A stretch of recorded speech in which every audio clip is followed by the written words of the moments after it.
everyone. So today I wanted to do a video on the most common under eye concealer mistakes that I see and how to fix them. So for me, under eye concealer is definitely one of the most important parts of your makeup, because it's obviously going to lift the eyes, it's going to brighten up all this dark and set in area, and it's going to make us look better. It's going to make us look brighter, it's going to make us look younger, it's going to make us look like we have had loads of sleep. And it's just going to lift the face. And I often think that you can just get away with a little bit of concealer, mascara and brows, and that's enough, because it's the one area that just does tend to be dark. So like that, because it's dark, the one thing that everyone always wants to do is brighten the area. But the biggest mistake that I see is people using concealer that's too light. So I would always suggest to go with a colour that is half a shade to, at very max, a shade lighter than your natural skin colour, or your makeup base if you're wearing tan. Because if you have it too light, as I'm sure a lot of you have seen in magazines and online, the white underneath here that celebrities can have sometimes with flashback, it doesn't look natural, and actually it will accentuate any fine lines and wrinkles that you have because you're highlighting them. So that's why for me it's more a case of going half a shade so that we can counteract the colour but add that little bit of light that's not too in your face. So I thought the best way for me to show you that is obviously to put on the concealer and show you the difference. So on this eye, I'm going to do my normal concealer. I'm going to put on what I would always wear and what's right for my skin and what works for me. And at my colouring at the moment, our medium 3 is what's going to suit me, because I have got a tan. I'm wearing, well, it's my own foundation, so I can't tell you kind of shade wise, but it would be in and around the likes of Dawn or light medium of It Cosmetics, shade 20 of Chanel, that type of gauge. So I'm going to pop on my medium on that side. So like that, we're going to pop it down underneath the eye and up into my inverted triangle, and then a little bit on the inner corner to lift that area out. Okay, with my colouring at the moment, I could get away with our light medium 2 either, but my personal preference is to have my concealer not be so noticeable. You know, I like it to sit into my skin and just counteract the colour and keep me looking nice and fresh. So I'm just tapping that in.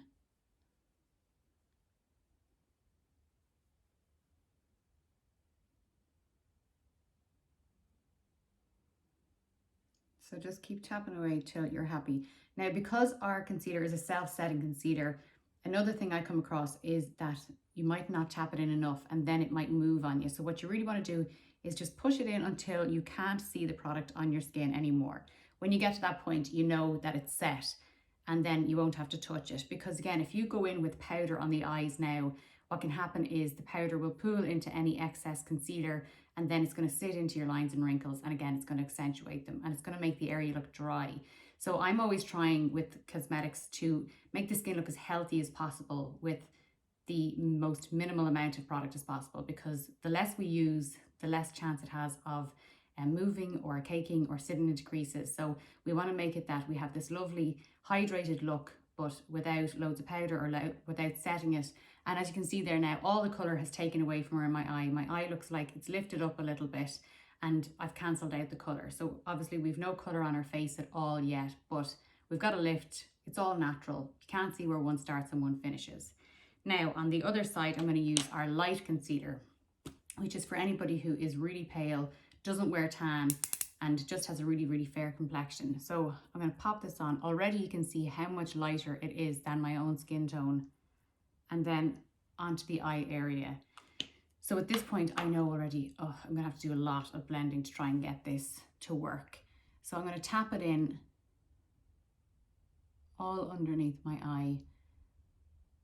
And because it's too light a shade for my skin as well, you'll find that you just don't get that same coverage as you would with the colour that's going to counteract your shade of darkness. Because if you're much paler skinned, this will totally take away any of that colour around the eye. But because mine are a real deep sort of reddy blue, I need a deeper set concealer, or a deeper toned concealer, sorry, to counteract it, okay? So see the way now, I have it tapped in, but look at all this light underneath here. It's not really doing anything for my eye. If anything, I feel like my eye looks a little bit more tired on this side. And I've got this real, it's just a really obvious light and dark. It's making my nose look bigger as well because it's taking all this light and it's making this look, like this side look bigger than this side. And then if I come close, you'll see that it's showing all my little lines and wrinkles around my eyes. Because it's so bright, it's basically accentuating them. So if my skin was really pale, it wouldn't do that because it would just sit into the color. But because I'm highlighting the area, it's just making it really, really obvious. So that's one thing. It's the colors first off. Again, you can see the big difference here is really, really important. Because again, when you go outside to daylight, if you saw this, it's going to look harsh. It's going to be like, oh, too much. Same goes for if you put too much on. So sometimes people think, oh, I have really dark circles, I'm going to load on my concealer. Not the case. You saw how little I used on this and it completely counteracted the color. If I go with more concealer onto that area and I load it up, all that's going to happen is it's going to sit on top of the skin. Obviously then I'm getting it even brighter again. It's going to sit and cake into any creases because I've so much on that the reality is you won't blend enough to get it fully tapped in, because when you have that much on, it's going to take ages and nobody spends that amount of time. And now again, you see I'm after really accentuating those lines. And also because it's such a different color to my skin, you see how much redder it's making the inside of my eye look, whereas on this side it's not. So it's really, really, like, that's why I'm always driving home the fact that if you're not sure about the color, ask us. Like, please don't be afraid to ask us and get in touch before you buy your own, because it really makes a difference. That's one of my things. Okay, so like if we're going to set it, another mistake I see a lot is when people set their eye concealer. I'm not going to set this one because this is the eye that we've done right, and it doesn't need any powder. The only time I would set this side for anybody is if you have really oily skin, or if your skin is really, really crappy, then a touch of powder just after you put on your concealer to almost set it as you're tapping it in will work. But otherwise, stay away from the powder altogether. So I'm taking the Laura Mercier loose powder just up onto my concealer brush. And I'm going to tap that in underneath the eye. Okay, so to set the concealer.